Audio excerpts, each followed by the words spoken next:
Hi, I'm Megan, in case you're new here. I'm so happy to have you on this journey of pelvic floor awareness. Today we're covering Pillar 1, information, and I really value your time.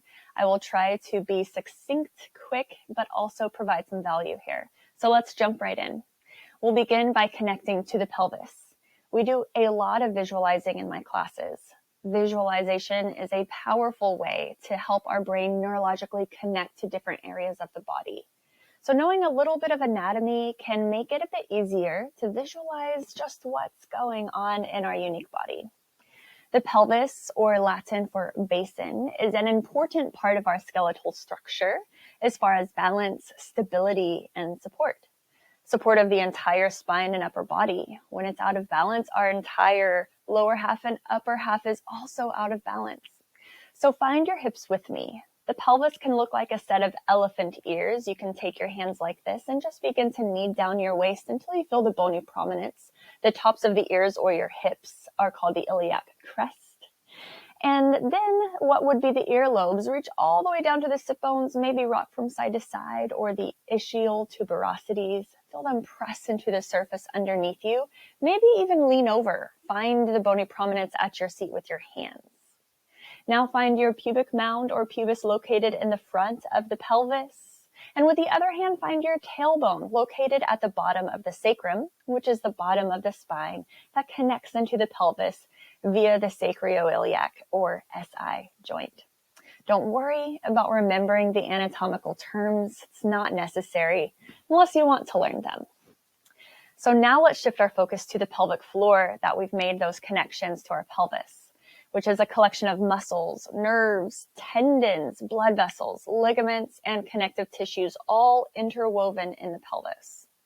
The 5 main functions of the pelvic floor are to stabilize and control the spine and pelvis, to support the internal organs. It has a sphincter role, which maintains both urinary and fecal continence. There's a sexual role for pleasure and erectile function. It also provides a sump pump action with each breath for proper circulation and blood lymphatics. Just like the ankles can get swollen, so can your pelvic basin when you sit for too long or by coughing, activity choices, birth, trauma, genetics, etc. Let's focus on 3 layers of the pelvic floor. So visualize layer 1. It attaches to the pubic bone, creates this figure 8 shape around the front genitalia, crosses at the perineum, and wraps back around the anus to connect to the tailbone.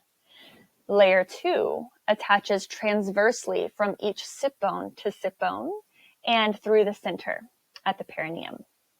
Layer 3 sits above layer 1 and 2 and is this dome shape. It provides this nice undulation as we breathe. It's more of a diaphragm really than a pelvic floor, but imagine this beautiful diamond shape of these 4 attachment points. So why should we care for the pelvic floor? I mean, how much time do we have here? Let's wrap this up with just 5 reasons because I promise to keep this short. The pelvic floor muscles are voluntary, like the respiratory diaphragm. They lengthen and shorten depending on what we are doing, and both are vital for our daily living. Our pelvic floor muscles move in tandem with our breathing diaphragm. Imagine the dome of a jellyfish undulating as it swims through water. It's moving, living, and full of vitality. It being a voluntary organ means that it works hard for us without us having to think about it too much. Number 2, the pelvic floor muscles are the first to tense when the sympathetic or the fight or flight nervous system is activated, meaning that if we're stressed or anxious, rushing around, our pelvic floor is holding a lot of that tension, squeezing those points in and collapsing the pelvis. A lot of people in our modern culture operate in that sympathetic nervous system and stay stuck there because of the stress and busyness of everyday life. Not only does this have a negative impact on our pelvic floor, but also our overall health. It is so important that we take time and are intentional about calming the nervous system, tapping into the parasympathetic, that rest and digest nervous system.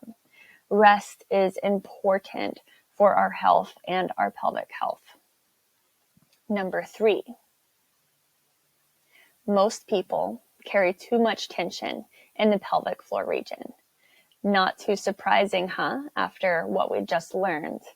A tight muscle is not necessarily a strong muscle. That's a good distinction. Before we can engage and strengthen the muscles of the pelvic floor properly, we first must relax those muscles. Tense muscles don't engage and do their job or function well. 4, 98% of people with lower back pain have pelvic floor issues. It's important to realize that everything is connected. Your pelvis literally links to your upper body and lower body together.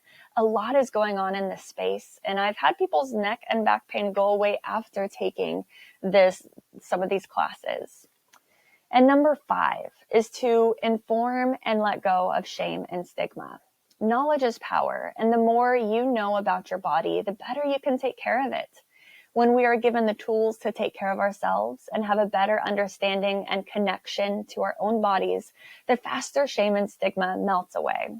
When I first started sharing this offering, I was surprised, I don't know why, at how many people came up to me afterward to share their history of issues they've had with their pelvis and didn't know where to turn.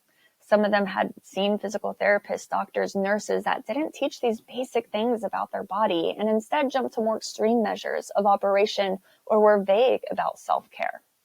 All that to say, you are not alone, and I'm so glad you are here. Thanks for being here, and hopefully I'll see you for Pillar 2.